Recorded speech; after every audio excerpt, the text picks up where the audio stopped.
하나님의 마음에 합한 인생이라는 제목으로 같이 말씀 나누겠습니다. 성경에는 수백 명의 믿음의 사람이 등장합니다. 창세기부터 요한계시록까지 수없이 많은 그 믿음의 사람이 등장합니다.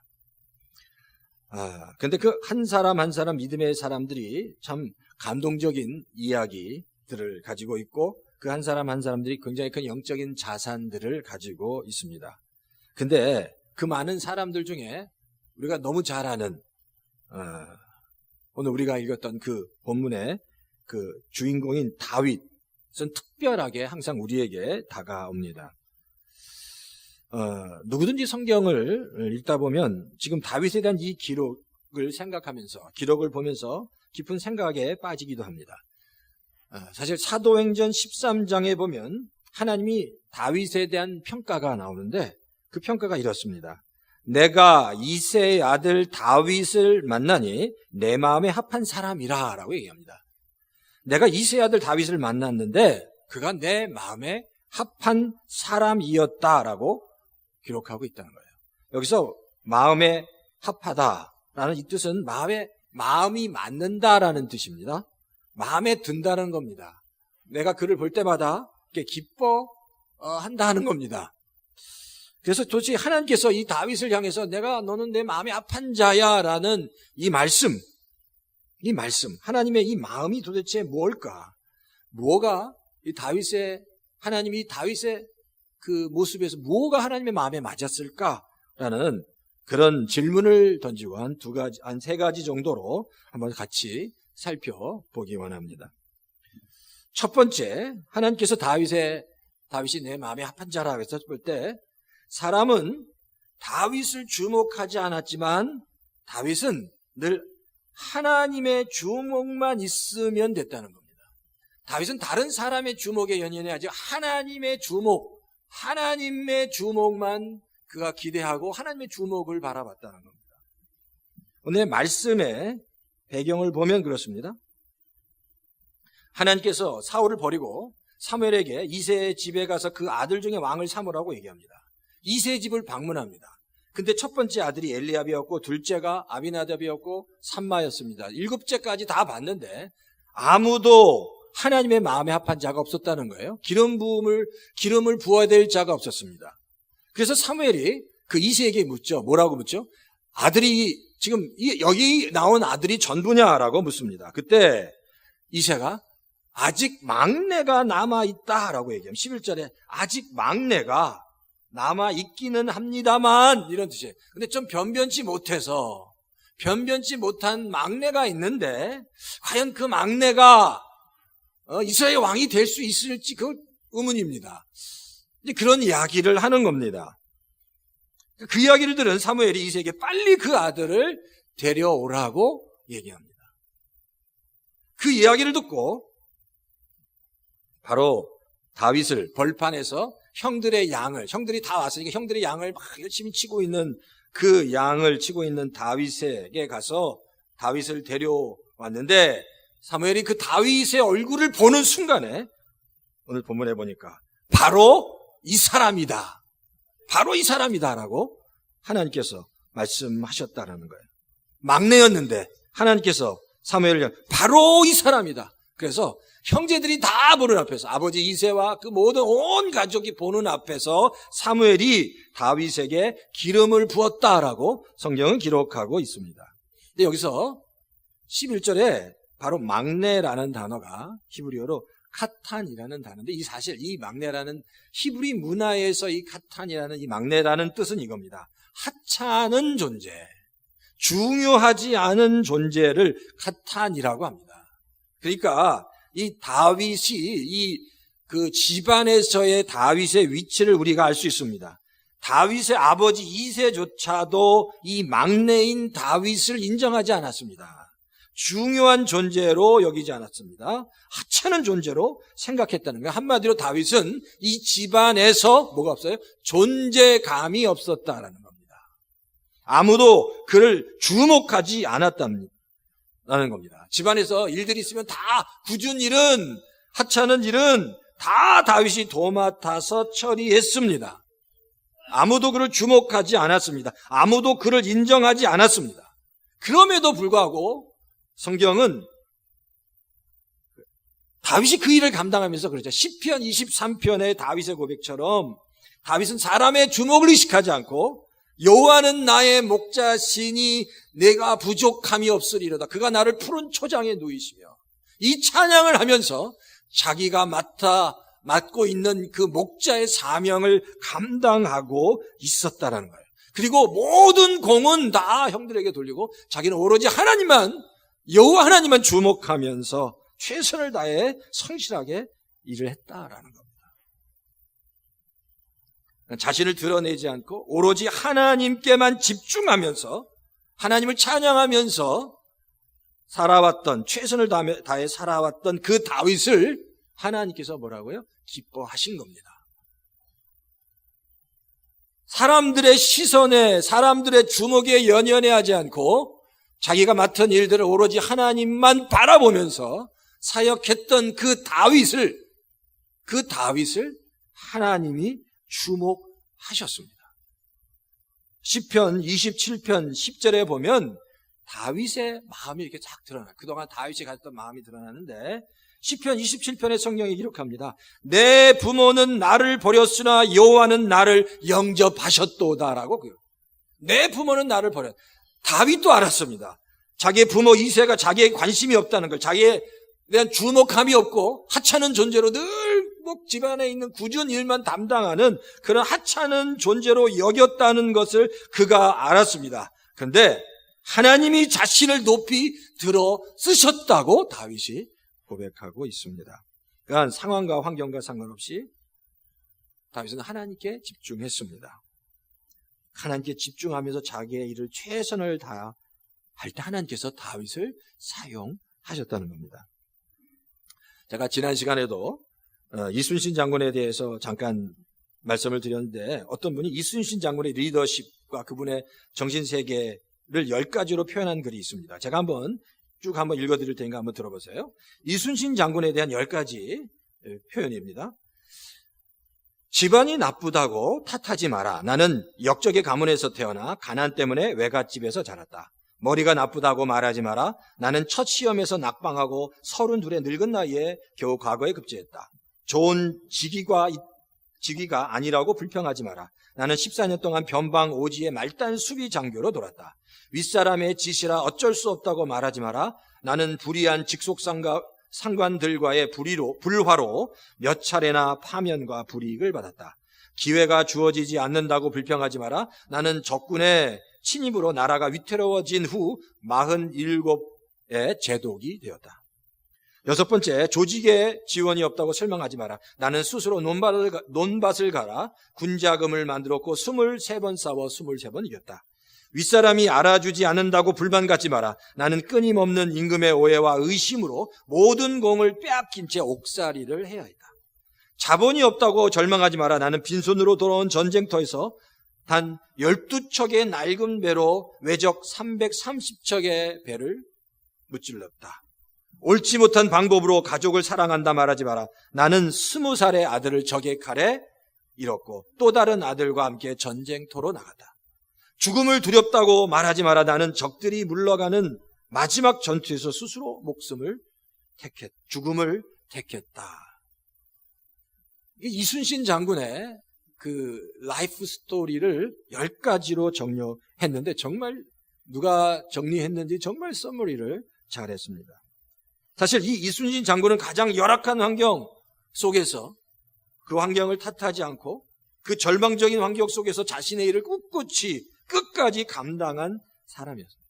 다윗이 그랬습니다. 절망적인 환경, 누구도 자기를 주목하지 않은 환경에서 다윗은 오로지 하나님만 바라보고 나아갔고 그 다윗을 하나님께서 사용하셨다는 겁니다. 똑같지 않습니까? 성도 역시 우리의 상황이 어떤 상황이든 간에 어떤 어려운 환경이든 간에 우리가 정말 하나님만 집중하면서 하나님만 바라고 나간다면 하나님이 다윗을 쓰셨던 것처럼 하나님께서 우리 열린교회와 우리 성도님들을 기쁘게 사용하실 줄 믿습니다. 두 번째는 다윗은 하나님을 정말 뜨겁게 사랑한 사람이었다는 겁니다. 시편 18편 1절에 보면 나의 힘이 되신 여호와여 내가 주를 사랑하나이다 라고 다윗이 고백합니다. 다윗은 목동으로 있을 때 엘라 골짜기에서 큰 전쟁을 경험합니다. 그 전쟁은 이스라엘 백성과 블레셋과의 전쟁입니다. 그 사무엘상 17장에 나오는 이스라엘과 블레셋과의 전쟁에 블레셋의 수장이 누군지 아시죠? 바로 골리앗이었습니다.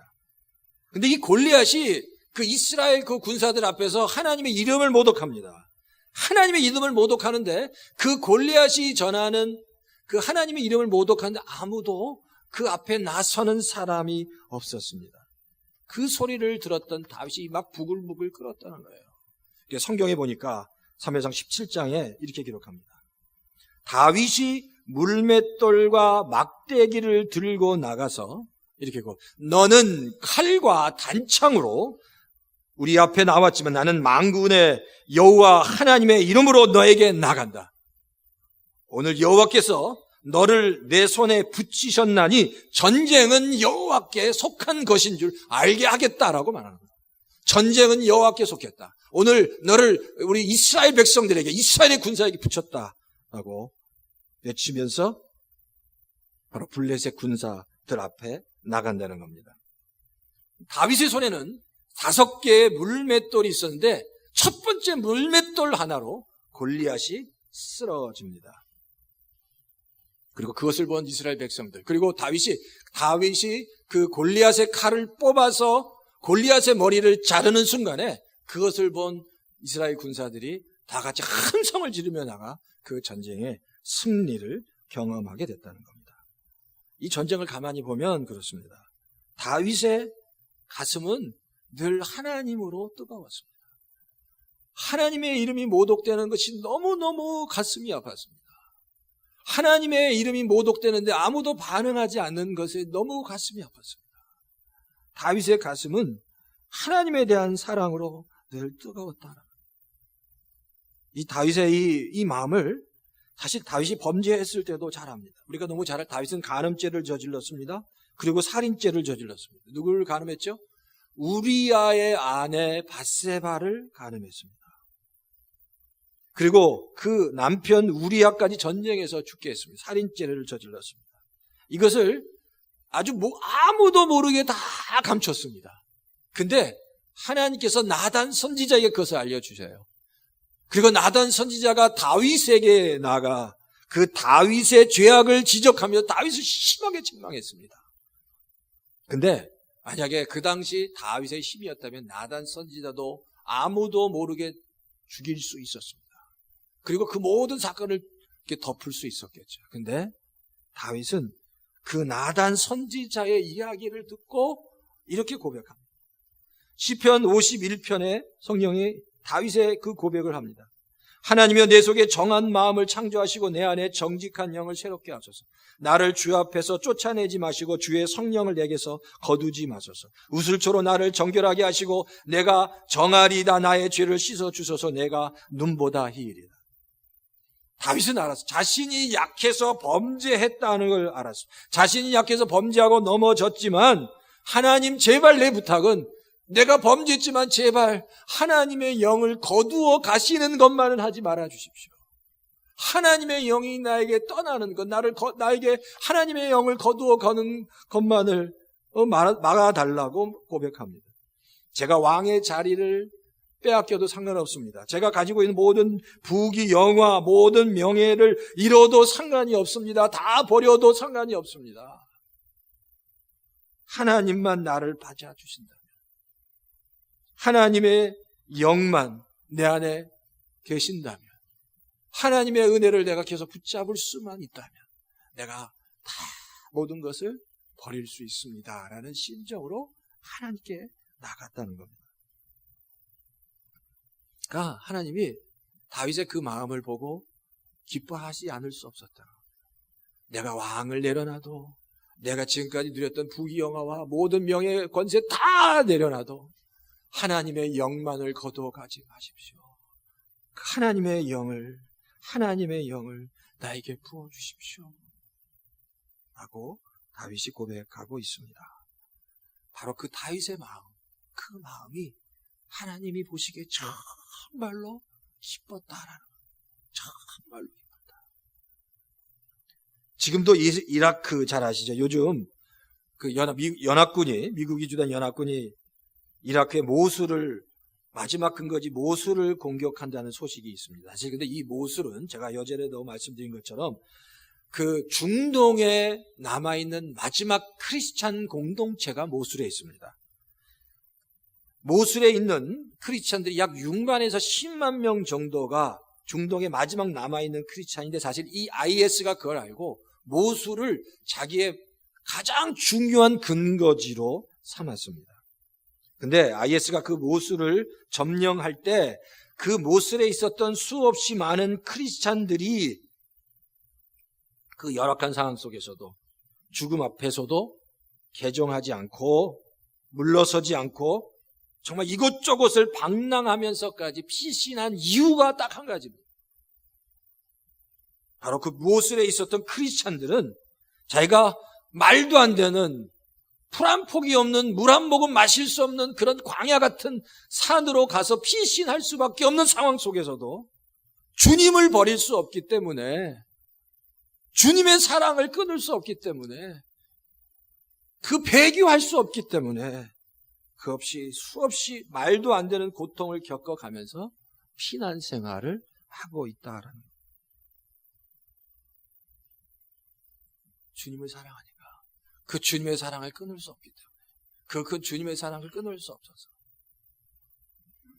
로마서 8장 35절에서 37절에 보면 성경이 기록합니다.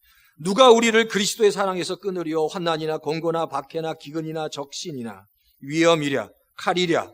기록된 바 우리가 종일 주를 위하여 죽임을 당하게 되며 도살당할 양같이 여김을 받았나이다 함과 같으니라. 그러나 이 모든 일에 우리를 사랑하시는 이로 말미암아 우리가 넉넉히 이긴다라고 해요. 어떤 것도 그리스도의 사랑에서 우리를 끊을 수 없다. 환난도 공고도 박해도 기근도 적신도 위험도 칼도 끊을 수 없다는 겁니다. 우리가 어떤 일 가운데도 넉넉히 이긴다. 바로 이게 모술에 있는 크리스찬들의 고백이라고 할 수 있다는 겁니다. 그만큼 일단은 주님을 사랑했습니다. 근데 이 마음이 다윗의 마음이었다는 겁니다. 다윗의 마음. 이게 모술에 있는 크리스찬의 마음이기도 합니다.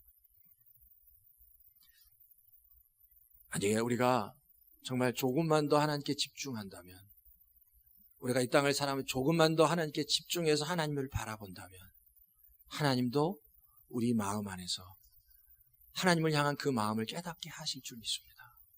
우리가 하나님 조금만 더 집중한다면, 조금만 집중하고 하나님께 나가면 내 안에 숨겨두신 하나님에 대한 그 사랑을 우리가 발견할 수 있을 겁니다.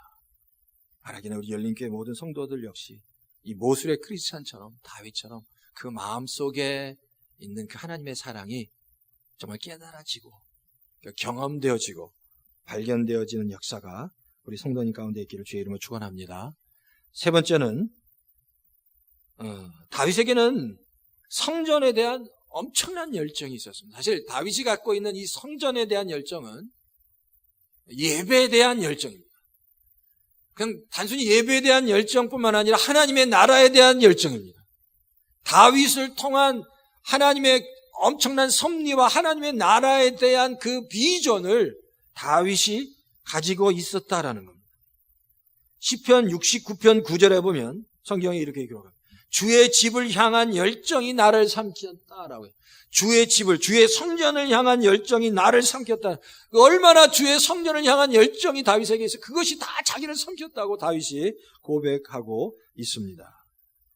근데 이 다윗의 고백처럼요, 요한복음 2장 17절에 보면 제자들이 예수님을 보면서 이렇게 기록합니다. 제자들이 성경 말씀에 주의 전을 사모하는 열심이 나를 삼키리라 한 것을 기억하더라. 왜냐하면 예수님이 6월절에 성전에 올라가셔서 그 예루살렘 성전이 완전히 그 성전 마당에 양, 소, 무슨 가축들로 가득 차 있고 그것을 파는 시장 바닥이 된 것에 대해서 너무 가슴이 아프셔서 그곳에서 바로 내 아버지 집은 만민이 기도하는 집이다라고 선포하신 다음에 그들을 다 쫓아내버렸습니다. 너희가 하나님의 집을 강도의 구렬로 만드는구나라고 다 쫓아내버렸습니다. 그 열심, 성전을 향한 그 열심이 바로 누구의 열심이라고요? 그게 다윗의 열심이었다라는 겁니다. 그 성전을 향한 열심이 다윗의 열심이면서 사실 그 열심은 예배에 대한 열심이었어요. 이 예배 가운데 내가 하나님을 만나기 원합니다. 이 예배 가운데 내가 하나님의 음성을 듣기 원합니다. 이 예배 가운데 그 벅찬 하나님의 사랑을 내가 깨닫기 원합니다. 이게 다윗의 정말 큰 기쁨이었고 비전이었고 꿈이었다. 그러니까 평생 다윗은 주의 성전을 위해서 살았습니다. 사실 다윗은 성전을 짓진 못했잖아요. 성전을 짓진 못했지만 성전을 짓기 위해서 그 성전에 필요한 모든 것들, 금은, 보화, 물질, 사람을 다 준비해 놨습니다. 그러니까 그만큼 다윗은 성전에 대한 열심, 예배에 대한 열심이, 하나님의 나라에 대한 열심이 가득 찼다는 겁니다. 네, 하나님께서 그 마음을 기뻐하셨다. 그런 것 같아요. 우리가 이 땅을 살아가면서 그런 것 같아요. 저를 비롯해서 하나님께 많은 축복을 받았지만, 많은 은혜를 받았지만 뭔가 부족하고 뭔가 공허한 이유는 우리가 우리 인생을 통해서 이렇게 투영해야 될, 바라보아야 될 하나님의 나라에 대한 비전을 자꾸만 잊어먹기 때문에라는 겁니다. 내 인생을 통해서 내가 바라보아야 될 하나님의 나라에 대한 비전이 그게 포커스가 돼서 클리어하게 맞춰진다면 이 땅에서 어떤 일을 하더라도 그 하나님의 나라에 대한 열심과 열정으로 불타오를 수밖에 없다는 거예요. 근데 그게 첫 번째가 예배라는 거예요. 그 예배를 통해서 받은 하나님의 은혜가 또한 하나님의 나라를 위한 선교에 대한 열정으로 옮겨갈 수 있어야 한다는 겁니다. 근데 놀라운 건 이 다윗의 이 마음을 하나님께서 너무너무 기뻐하셨다는 겁니다. 역대상 17장 12절에 성경이 이렇게 다윗에 대해서 하나님께 이렇게 언약하십니다. 역대상 17장 12절에 보면 그는 나를 위하여 집을 건축할 것이요 나는 그의 왕위를 영원히 건고하게 하리라. 다윗은 하나님의 그 집을 위해서, 성전을 위해서 그러니까 단순히 성전을 건축한다고 아니라고 그랬죠. 예배, 하나님의 나라, 하나님의 큰 비전을 위해서 다윗은 자기의 모든 것들을 투자한 겁니다. 근데 그 다윗의 마음을 보시고 하나님 뭐라고요? 그 왕위를 영원히 견고하게 하리라고 언약해 주셨습니다. 근데 사실 이스라엘이라는 나라가 북이스라엘과 남유다로 나눠졌는데 북이스라엘은 주전 722년에 멸망합니다. 아수르에 멸망하고 더 이상 회복되지 않았습니다. 근데 반면에 남유다는 586년이나 7년, 정확하지는 않지만 어떤 망하거든요. 바벨론에게 망한 다음에 그 후손들이 다 포로로 잡혀갔다가 놀랍게 70년 후에 다시 예루살렘으로 돌아와서 성전을 짓습니다. 다시 회복돼요. 그리고 나서 예수님이 오신 후 주후 70년에 다시 로마 군인들로 인해서 성전이 완전히 무너집니다. 지금 이스라엘에 그냥 통고의 벽 하나만 남은 거예요. 다 무너지고 그 하나만 남은 겁니다. 근데 놀랍게도 이제 다 망했다. 모든 유대인들은 다 이제 흩어졌고 더 이상 이스라엘이란 나라, 유대인이란 그 존재조차도 다 없어졌다고 생각했는데 그 이후 주후 1948년 5월 14일에 와이즈만이라는 이스라엘 초대 대통령 와이즈만에 의해서 이스라엘의 나라가 다시 세워지는 거예요. 1948년 5월 14일. 이스라엘의 나라는 다 무너졌다고 생각했는데 하나님께서 약속하신 대로, 언약하신 대로 역대상 17장 12절에 나는 그를 위해 집을 건축할 것이요 나는 그의 왕위를 영원히 견고하게 하리라라는 그 말씀에 근거해서 완전히 무너졌다고 생각했던 이스라엘이 다시 그 이스라엘의 나라가 회복되는 역사가 일어났다는 거예요. 근데 놀라운 건 이 와이즈만이라는 분이 세계 1차 대전이 1914년에서 18년에 있었습니다. 근데 이 독일과 지금 연합군, 이 독일과 여러 또 다른 오스트리아나 이 나라와 다른 연합군과 전쟁이 붙었는데 이때 이 와이즈만이 아주 유명한 화학자로 무기를 제조할 수 있는 아세톤을 발견합니다. 그리고 영국 수상에 쫓아가서 내가 지금 이 전쟁에서 결정적으로 승리할 수 있는 이 정말 놀라운 물질을 발견했는데 이걸 내가 주겠다. 이것을 통해서 전쟁에 승리하게 되면 이스라엘이 독립할 수 있도록 도와달라고 그 수락을 받아요. 그리고 나서 놀랍게 1차 대전에 영국이 승리하는 거예요. 미국과 영국이 승리합니다. 그리고 나서 영국 수상이 이 와이즈만에게 그 전쟁 승리에 대한 공헌을 이 훈장을 주려고 하니까 그걸 거부해요. 그리고 내가 필요한 그 훈장이 아니라 이스라엘에 대한 독립이다라는 거예요. 그래서 유엔의 전신인 그 연합기구를 통해서 이스라엘이 독립하게 되는 결정적인 근거를 와이즈만이 마련합니다. 그리고 이 와이즈만이 이스라엘의 초대 대통령이 되는 거예요. 근데 와이즈만이 초대 대통령이 된 그 이유가 뭐라고요? 근거가 어디 있다고요? 하나님께서 다윗에게 말씀하신 나는 너의 왕위를 영원히 견고하게 하리라는 그 말씀을 이루셨다는 거예요. 다윗이 하나님의 나라에 대한 성전에 대한 하나님의 나라에 대한 큰 비전을 가지고 하나님께 나갔고 그걸 기쁘게 여기셨고 그에게 약속하신 대로 하나님은 2000년 후에 그 일들을 이루어 주셨다라는 거예요. 하나님이 그러니까 얼마나 예배에 대한 예배를 통한 하나님의 나라에 대한 비전을 갖고 끊임없이 나가는 교회와 성도들에게 얼마나 분명한 언약과 약속과 축복을 해 주시는지를 우리가 알 수 있습니다. 그러니까 예배를 사모하는 성도에게 하나님께서 놀랍게 축복하신다는 겁니다. 사실 우리가 잘 아는 맥스 루케이도라는 목사님인데 이분이 브라질 선교사님 출신입니다. 근데 이분이 브라질 선교사를 있을 때 사역을 하고 집에 돌아오면 아주 어린 두 딸이 아버지가 오는 인기척을 듣고 막 쫓아나온답니다. 막 쫓아나오는데 이제 어리니까 뭐 이것저것 음식을 먹고 얼굴에 다 막 묻고 손에 다 묻어도 아버지만 오면은 그냥 다 만사제쳐놓고 막 쫓아오는데 기저귀 찬처럼 그냥 덜렁덜렁 하면서 막 아버지 왔다고 그 집 앞에 있는 잔디에서 막 그냥 펄펄 뛰면서 막 춤을 추는데 그게 그 동네의 명물이었다는 거예요. 근데 이 루케이도 목사님이 그걸 보면서 너무너무 그 딸이 이쁘고 기뻤다는 겁니다. 근데 그때 이 루케이도 목사님이 그래 하나님의 백성이 정말 하나님께 집중해서 하나님께 예배 드리면 하나님의 마음도 이렇게 기쁘시겠구나라는 하나님 마음이 깨달아졌다는 거예요. 이렇게 성도들이 기쁨으로 하나님께 예배 드리면 하나님의 마음도 내 마음처럼 이게 정말 기쁘시겠구나. 정말 예배를 기쁨으로 하나님께 전심으로 들어야겠구나 라는 생각을 바로 이 루키도 목사님이 하게 됐다는 거예요. 성도에게 있어서 가장 중요한 예배의 능력은 예배는 하나님으로부터 하나님께 집중하는 거. 그것이 하나님께 집중할 때 하나님께 기뻐하신다는 겁니다. 잠언 8장 17절에 성경이 이렇게 기록합니다. 나를 사랑하는 자들이 나의 사랑을 입으며 나를 간절히 찾는 자가 나를 만날 것이다 라고 고백합니다. 나를 사랑하는 자들이 나의 사랑을 입으며 나를 간절히 찾는 자가 나를 만날 거다 하라. 예배 가운데 하나님을 간절히 찾고 하나님 간절히 바라면 반드시 하나님께 만나주시고 찾아와 주신다고 말씀하고 있습니다. 역대하 16장 9절에도 성경이 기록합니다.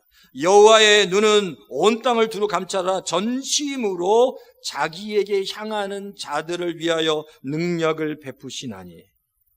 전심으로 자기에게 향하는 자들을 위하여 능력을 베푸신다라고 말씀합니다.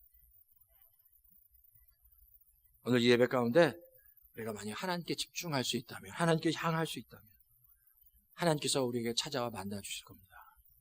예배 가운데 정말 예배 전심으로 나가는 하나님께서 우리에게 힘 주시고 능력 주시고 단순히 예배만이 아니라 예배를 통해서 하나님께서 우리에게 주시는 선교적 비전들 다시 한번 회복하고 하나님의 나라의 비전들을 우리가 다시 한번 회복한다면, 그렇잖아요? 우리가 이 땅에 아무리 잘 살아도, 아무리 돈 많고 아무리 좋은 환경이 잘 살아도 성도가 하나님에 대한 분명한 비전이 없다면 공허할 수밖에 없는데,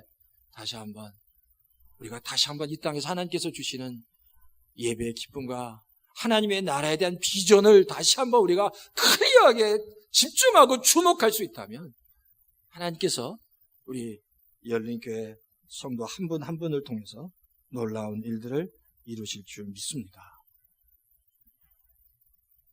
우리가 부족해도, 우리가 당장 큰 무슨 헌금을 드리지 않아도 우리의 마음이 하나님을 향한다면 그런 마음들이 모여져서 반드시 하나님께서 기뻐 받으시는 그런 일들이, 그런 역사들이, 그런 기적들이 우리를 통해서 일어날 줄 믿습니다.